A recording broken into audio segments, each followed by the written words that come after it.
예, 오늘 말씀의 제목은 저편으로 가는 믿음이 됩니다. 저편으로 가는 믿음이 됩니다. 인류가 갖고 있는 철학을 어렵진 않습니다. 두 개로 간단하게 구분해서 나눌 수가 있습니다. 하나는 저는 높이의 철학이라고 봅니다. 플라톤이 얘기한 플라토니즘입니다. 높이의 철학이라는 것은 무엇이냐면 인간은 하늘의 그림자다 이렇게 말합니다. 인간은 가짜다. 진짜가 아니다. 인간은 죄인이다. 그렇게 말합니다. 진짜는 하늘에 있다는 겁니다. 그러기에 이 땅에서 하늘의 것을 추구해야 된다. 그렇게 말합니다. 근데 철학적으로도 플라톤은 인간은 죄인이라는 그런 정의를 내리고 있습니다. 이것이 높이의 철학입니다. 또 하나는 깊이의 철학이 있습니다. 깊이의 철학이라는 것은 땅에서 어떻게 보면 내려다보는 겁니다. 내려가는 것이 됩니다. 아리스토텔레스가 대표적인 사람이 됩니다. 이걸 우리가 아리스토텔레즘이라고 하는데 인간이 그 이성 또한 지성 그것이 진리다 그렇게 말합니다. 인간 자체가 지식을 갖고 있고 기술을 갖고 있고 합리성을 갖고 있기 때문에 인간이 진리를 만들어낼 수 있고 창조해낼 수 있다고 그렇게 생각을 합니다. 인간의 이성과 지식, 기술을 굉장히 중요하게 여깁니다. 그러나 정말로 인간이 그런 이성이 진리가 될 수 있는가? 오늘 기도해 주셨습니다. 우리가 작금의 세상을 돌아다 봅니다.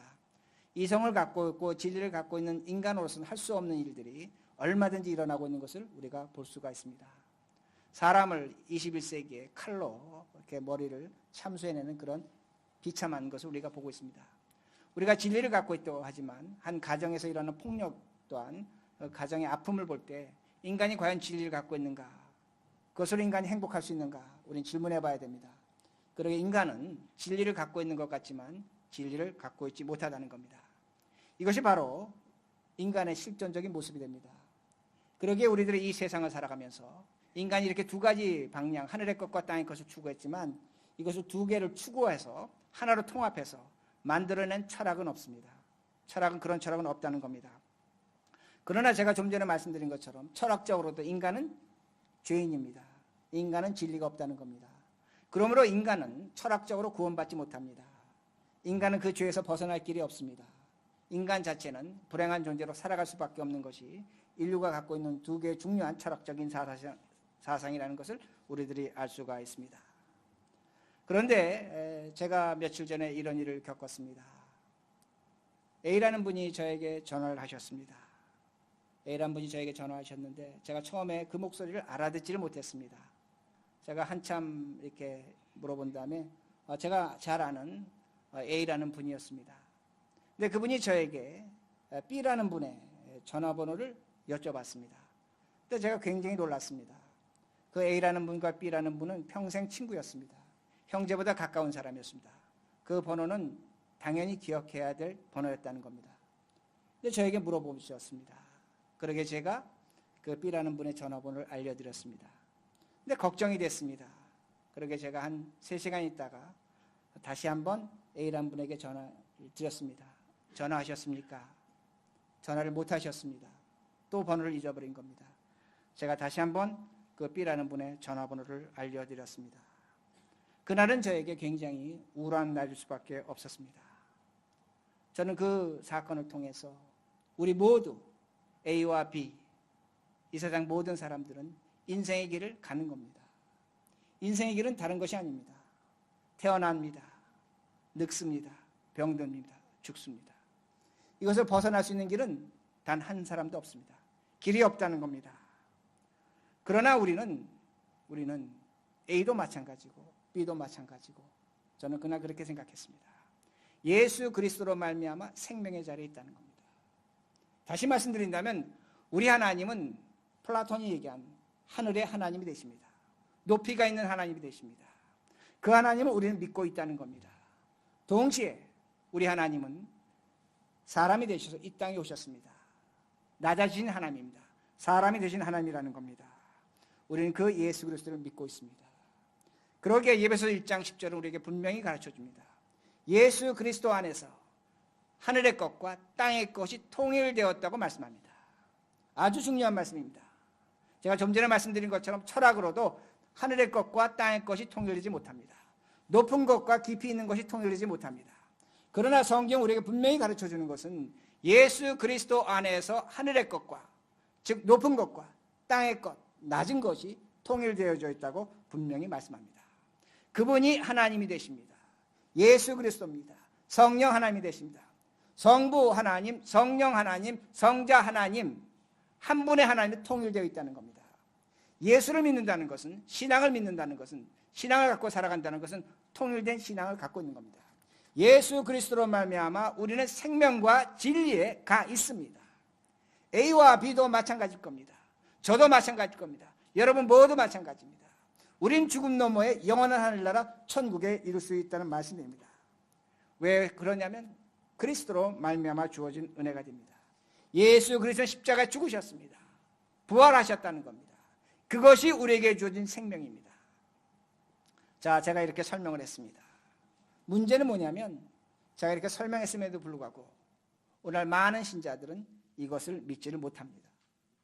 믿고 싶지만 믿어지지가 않습니다. 왜 그럴까? 다른 것이 아닙니다. 이 세상 사람들도 죽기 때문입니다. 나도 죽기 때문입니다. 죽음을 이겨내는 것은 내지 못하는 모습은 똑같다는 말씀이 됩니다. 그러기에 부활이 믿어지지 않고 천국이 믿어지지 않고 영원한 생명, 하늘나라가 믿어지지 않는다는 말씀이 됩니다. 저는 먼저 여러분들에게 이렇게 말씀드립니다. 지극히 당연한 생각입니다. 의심하시라는 겁니다. 의심해도 됩니다. 안 믿어지면 안 믿어진다고 여러분 스스로에게 질문하시라는 겁니다. 그러나 한 가지 중요한 것은 무엇이냐면 예수 그리스도가 제자들을 데리고 강 저편으로 건너가십니다. 하나님께서 우리를 생명과 진리의 자리로 우리 힘으로 가는 것이 아니라 하나님이 우리를 끌고 가실 것입니다. 예수 그리스도가 우리를 그 자리로 인도하신다는 그 말씀입니다. 이것이 오늘 본문의 주요한 말씀입니다. 오늘 본문은 여러분 보시는 것처럼 예수님께서 12명의 제자를 데리고 갈릴리 바다를 건너가십니다.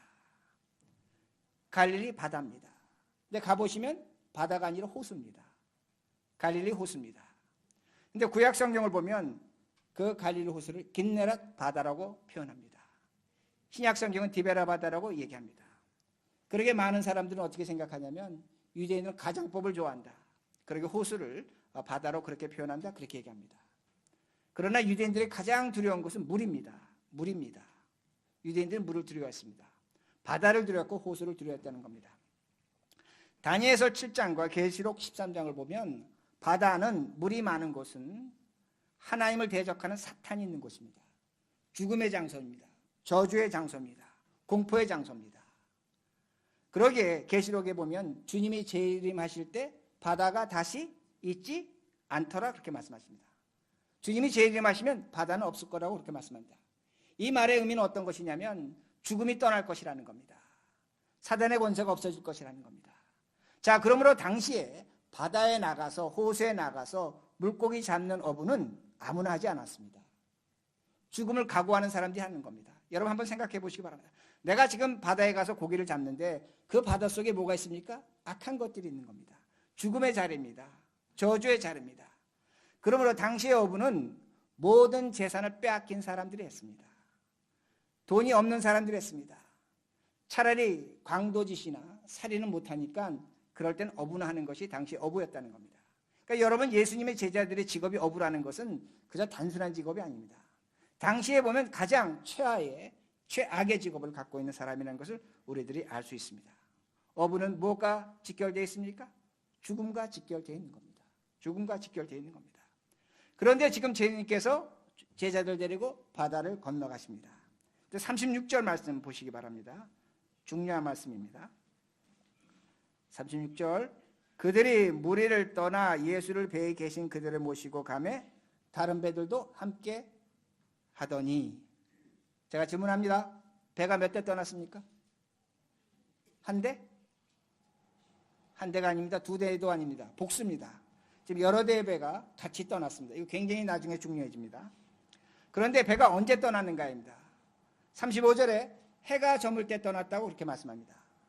자, 성경이 어떤 시간을 나타낼 때는 굉장히 의미가 있는 겁니다. 배가 떠나는데 해가 저물 때 저녁에 떠났다고 성경은 분명하게 가르쳐줍니다.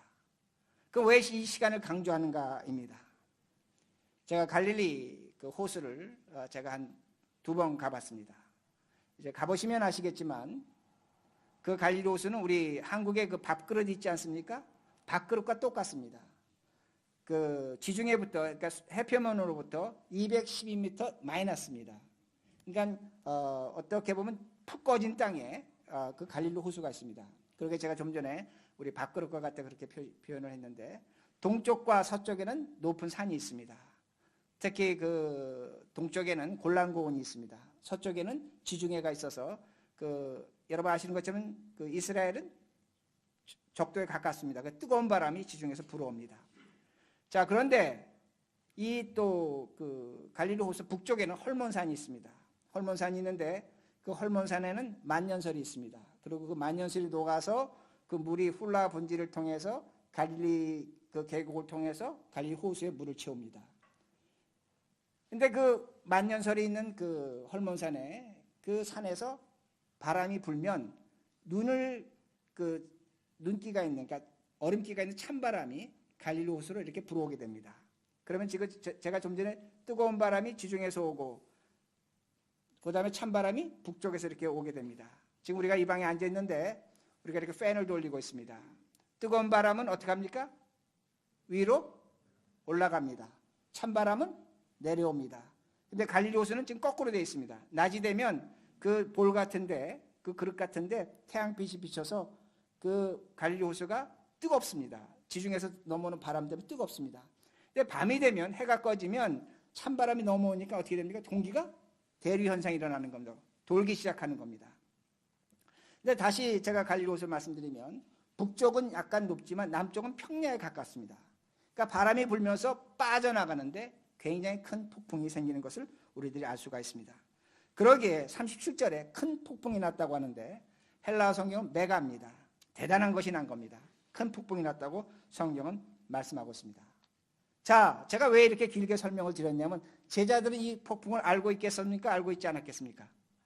알고 있었다는 그 말씀입니다. 저녁 시간에는 배를 타는 것이 아닙니다.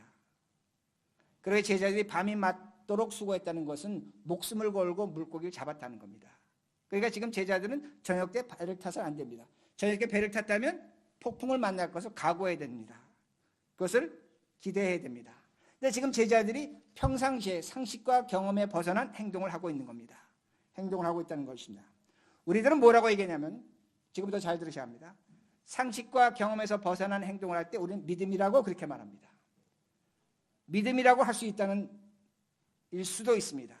그러나 제가 여러분에게 말씀드리고 싶은 것은, 우리의 상식과 경험을 벗어난 것을 믿음이라고 하면 우리의 믿음은 잘못될 수 있다는 겁니다.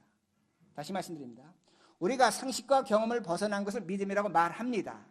그러나 상식과 경험에 벗어난 행동을 잘못하면 그것이 오히려 믿음을 왜곡시킨다는 말씀입니다. 제가 지금부터 성경의 또 하나의 폭풍에 대해서 말씀드리겠습니다. 사도행전 27장을 보면 바울이 로마에 가서 복음을 전합니다. 근데 27장 10절에 바울이 뭐라고 얘기하냐면, 우리들이 지금 배를 타고 가면 사람의 생명도 잊을 뿐만 아니라 우리 물건도 다 잊어버립니다. 그러니까 지금 떠나지 맙시다 하고 바울이 그렇게 얘기합니다. 그럼 바울이 왜 그렇게 얘기할 수 있는가? 바울이 선원인가? 아닙니다. 그러나 바울은 이미 로마에 가기 전에 3차례 배가 파산한 경험이 있었습니다. 그러니까 바울은 지금 지식을 갖고 얘기하는 겁니다. 경험을 갖고 얘기하는 겁니다. 논리성을 갖고 얘기하는 겁니다. 지금 배가 떠나면 우리가 풍랑을 만날 수 있다는 것을 바울은 경고하고 있다는 말씀이 됩니다. 그러나 바울의 이런 판단과 경험이 무시당하는 것을 성경이 우리에게 보여줍니다. 다시 말씀드리자면, 갈릴리의 바다에서 업으로 산다면, 그 바다가 그렇게 폭풍을 일으킨다면 제자들은 최소한 주님에게 이렇게 얘기해야 됩니다. 주님, 우리가 지금 건너간다면 폭풍을 만날 수가 있습니다. 내가 지금 고민을 해야 됩니다. 내가 지금 이 저녁에 주님과 함께 간다고 하지만 고민해야 됩니다.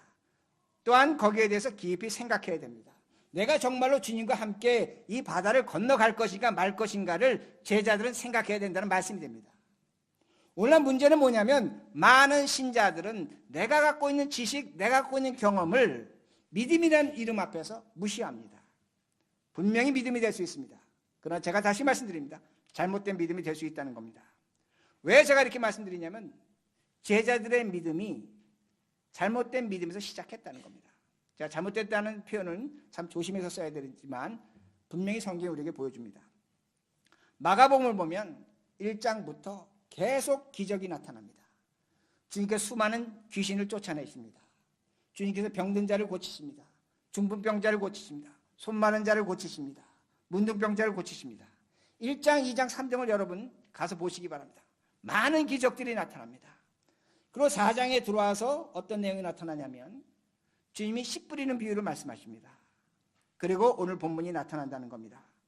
제자들은 주님을 믿었는데 무엇을 보고 믿었냐면 기적을 보고 주님을 믿었습니다. 그리고 주님의 제자가 됐다는 말씀이 됩니다. 기적이라는 것은 우리의 경험과 우리의 생각과 지식과 이성을 초월합니다. 굉장히 중요한 겁니다. 오늘 우리들이 기적을 바라야 됩니다. 오늘 내가 하나님의 은혜를 바라야 됩니다. 기적이라는 것은 오늘의 내가 살아가는 지식, 판단, 경험을 초월한다는 그 말씀입니다. 그러나 기적의 참 기적의 결과는 무엇이냐면 예수 그리스도의 인격이 찾아오는 것입니다. 이게 기적입니다. 다시 말씀드립니다. 여러분이 기적을 구하지만 그 기적의 최종의 목표는 뭐냐면 예수 그리스도의 인격이 찾아온다는 그 말씀입니다. 제가 왜 이렇게 말씀드릴 수 있냐면 예수님의 기적은 비정상을 정상으로 만드셨습니다. 문둥병자 비정상적인 육체를 갖고 있었습니다. 그를 정상적인 육체로 만드셨습니다. 이게 기적입니다. 앞 못 보는 자 주님께서 앞을 볼 수 있도록 기적을 베풀어 주셨습니다. 앞을 보는 기적을 만들어 주셨습니다. 소녀가 죽었습니다. 기적을 베풀어 주셨습니다. 그 소녀가 일어나서 음식을 먹었습니다. 기적이라는 건 무엇이냐면 비정상이 정상이 되는 겁니다. 이게 기적입니다. 그런데 오늘날 많은 사람들은 기적을 믿는데 그 기적으로 말미암아 정상이 비정상이 되고 있다는 겁니다. 그건 그리스도의 인격이 아닙니다. 진정한 기적이 아닐 수 있다는 말씀이 됩니다. 기적은 오늘도 우리에게 비정상에서 정상적인 행동을 하게 한다는 말씀이 됩니다. 그러기에 주님께서 4장에서 왜 씨 뿌리는 비유를 말씀하시냐면 지금 너희들의 믿음이 잘못되어 가고 있다는 것을 주님이 경고하신 겁니다. 이게 씨 뿌리는 비유입니다. 그리고 지금 이 사건이 일어난다는 그 말씀이 됩니다. 제자들은 수많은 기적을 보고 주님을 믿었습니다. 기적 좋은 겁니다. 은혜적인 겁니다. 그러나 그 기적이 잘못됐을 때 제자들의 믿음이 뒤틀려 버리는 것을 성경이 우리에게 보여줍니다. 오히려 많은 사람들은 믿으면 의심하지 말아야 한다고 합니다. 물론 의심하지 말아야 됩니다. 그러나 여러분 성경 보시기 바랍니다. 아브라함이 의심했습니까? 안 했습니까? 의심했습니다. 다윗이 의심했습니까? 안 했습니까? 다윗도 의심했습니다. 예수님도 십자가를 앞에 두고 내가 이 십자가를 져야 될 것인가 말 것인가를 갖고 고민하며 기도하셨습니다. 문제는 뭐냐면 오늘 많은 사람들이 믿음이라는 이름 속에 고민하지 않습니다. 생각하지 않습니다. 판단하지 않습니다. 그러니까 믿음이 뒤틀려 버린다는 그 말씀이 됩니다. 믿음은 고민하는 겁니다. 이거 잊지 마시기 바랍니다. 우리 믿음을 가지면 고민 안 하려고 합니다. 그건 마약과 같은 겁니다. 믿음은 고민하는 겁니다. 선이 있으면 악이 있는 것입니다. 빛이 있으면 어두움이 있는 겁니다. 믿음이 있으면 그 믿음을 믿기 위한 피나는 싸움이 있는 것입니다. 우린 그 싸움을 안 한다는 그 말씀이 됩니다. 오늘도 우리는 믿는 대로 되어야 한다고 그렇게 말합니다. 오늘도 내가 믿는 대로 되어야 한다고 하면 나의 믿음의 주인은 하나님이 아니라 내가 됩니다. 잊지 마시기 바랍니다. 오늘도 믿는 대로 되어야 한다고 많은 사람들이 생각하면서 무슨 관념에 빠져? 강박관념에 빠져 있습니다. 믿는 대로 되어야 된다고 자기 스스로를 세뇌하고 있다는 말씀입니다. 또한 믿는 대로 되지 않으면 나는 믿음이 없다고 스스로 자책한다는 말씀이 됩니다. 잘못된 믿음은 우리의 판단력과 이성을 마비시킵니다. 무엇이든지 할 수 있는 광적인 믿음이 된다는 말씀이 됩니다. 그러나 하나님이 주시는 믿음은 우리의 현실을 절대로 파괴하지 않습니다. 이게 하나님의 은혜입니다. 하나님의 기적은 우리의 삶을 뒤틀려 놓지 않습니다. 정상으로 만들어 놓는다는 말씀이 됩니다. 성숙하게 하십니다. 인격적 변화를 만들어내신다는 겁니다. 그러나 오늘 우리가 주변에서 얼마나 잘못된 믿음을 많이 보고 있습니까? 믿음을 가졌다고 했는데 가정이 파괴됩니다. 믿음을 가졌다고 했는데 부부관계가 멀어집니다. 믿음을 가졌다고 했는데 부모와 자녀 사이에 문제가 심각해지는 걸 볼 수 있다는 것입니다. 믿음을 가졌는데 현실을 외면합니다. 좋은 직업 갖고 있었습니다. 근데 믿음을 가졌기 때문에 그 직업을 버리고 엉뚱한 일을 합니다. 가족에게 아픔을 주고 고통을 주는 겁니다. 비현실적으로 살아갑니다. 인격이 파괴됩니다. 이건 잘못된 믿음입니다. 아무리 그 입에서 믿음 한다고 할지라도 그건 잘못된 믿음이란 말씀됩니다. 다시 말씀드립니다. 진정한 믿음은 나와의 싸움입니다. 그래야 믿음이 나타난다는 겁니다. 여러분의 경험과 여러분의 지식과 여러분의 이성을 놓고 여러분 고민하시고 싸우셔야만 거기에서 믿음다운 믿음이 나온다는 그 말씀입니다. 결국 모든 것이 합력하여 선을 이루게 됩니다. 제가 다시 사도행전으로 들어갑니다. 사도행전 27장을 보면 그 바울의 일행들이 유라굴라라는 광풍을 만나게 됩니다. 근데 33절과 34절에 보면 바울이 뭐라고 얘기하냐면 사람들이요 밥을 먹읍시다 이렇게 얘기합니다. 14일 동안 먹지를 못했습니다. 음식을 먹고 힘을 내자는 겁니다. 근데 바울이 왜 음식을 먹고 힘을 내자고 하냐면 24절에 주님께서 나타나셔서 말씀하십니다. 바울아 너가 가이사 앞에 서야겠고 그리고 이 배에 있는 모든 사람을 내가 내 손에 맡기겠다. 그 말씀을 들었습니다. 그러니까 바울이 그 다음에 한 건 뭐냐면 사람들아 음식을 먹자. 음식을 먹고 힘을 내고 우리가 지금 이 배에서 탈출하자는 겁니다. 그래서 여러분 집에 가서 성경 보시기 바랍니다. 그 다음부터 성경 구절이 어떻게 시작되냐면 그들이 바라의 물의 깊이를 재어봅니다. 저는 해군 출신이기 때문에 배가 이렇게 가까이 항구에 가면 반드시 물을 깊이를 재어봐야 됩니다. 그렇지 않으면 암초에 걸립니다. 암초가 있는가 없는가를 살펴봤습니다. 그리고 배를 어디 가야 될 것인가 그걸 그들은 고민했습니다.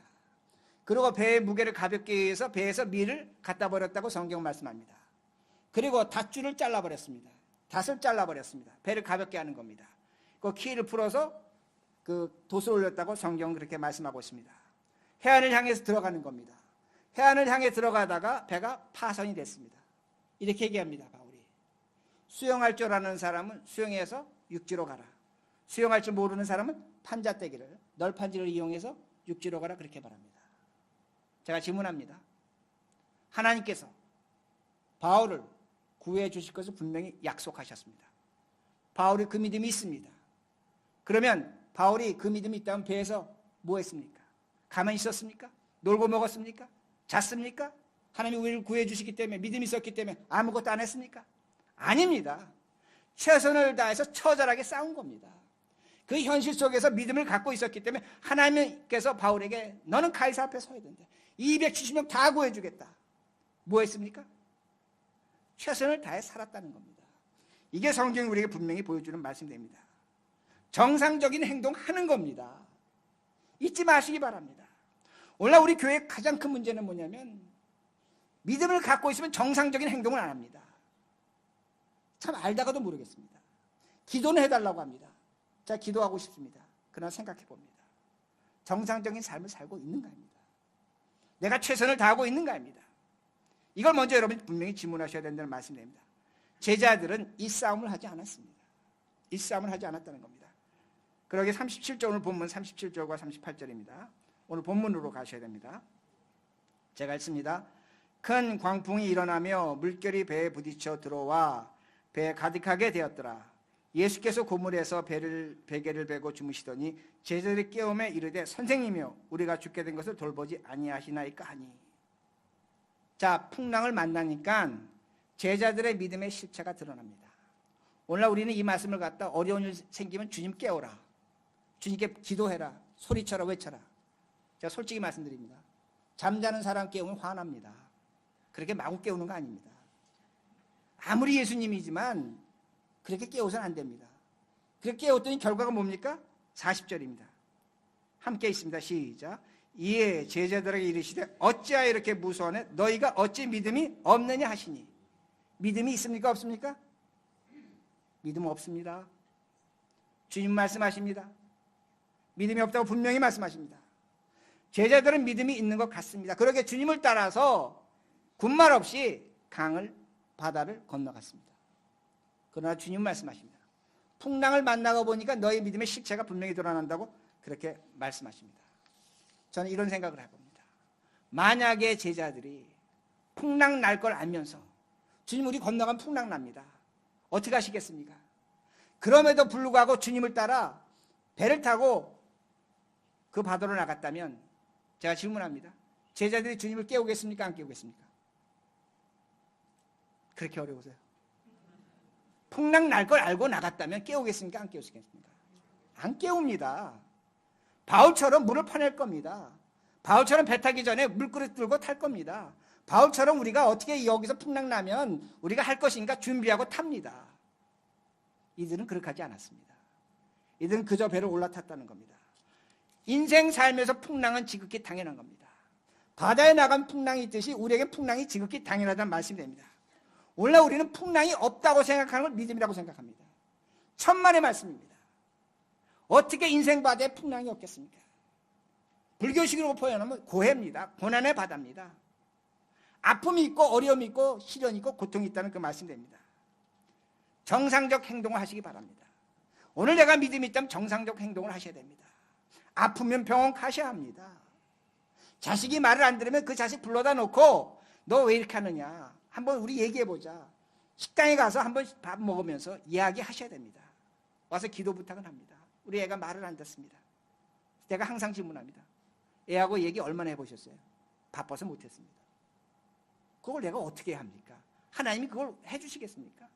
정말로 문제가 있다면 그 애를 불러다 놓고 같이 밥 먹으면서 그 애의 슬픔이 뭐고 고민이 무엇인지 1.5세로 2세로 이중문화권에 살아가는 그 어려움을 얘기 들어보셨습니까? 이거 하셔란 말입니다. 우리 이거 안 하고 애가 속속입니다. 누구 잘못입니까? 애 잘못입니까? 부모 잘못입니다. 잊지 마시기 바랍니다. 애들 정말로 잘 키우시려면 애들하고 이야기하시기 바랍니다. 사업 안 되십니까? 안 되면 기도하시기 바랍니다. 그러나 열심히 일하시기 바랍니다. 최선을 다하시기 바랍니다. 풍랑이 없다고 하는 것은 믿음을 속이는 짓이 된다는 말씀입니다. 그러게 제가 말씀드립니다. 오늘 여러분 인생의 배에 파선하고 있습니까? 건강으로 아프하십니까? 죽을 것 같습니까? 어렵습니까? 운동하시기 바랍니다. 최선을 다하시기 바랍니다. 그러나 분명히 확실한 것은 무엇이냐면 배가 빠지기 전에 주님은 반드시 깨어나십니다. 이걸 믿으시라는 겁니다. 주님은 우리를 망하게 그저 내버려 두지 않습니다. 주님 뭐라고 그러셨습니까? 얘들아 우리야 저 바다 건너로 건너가자입니다.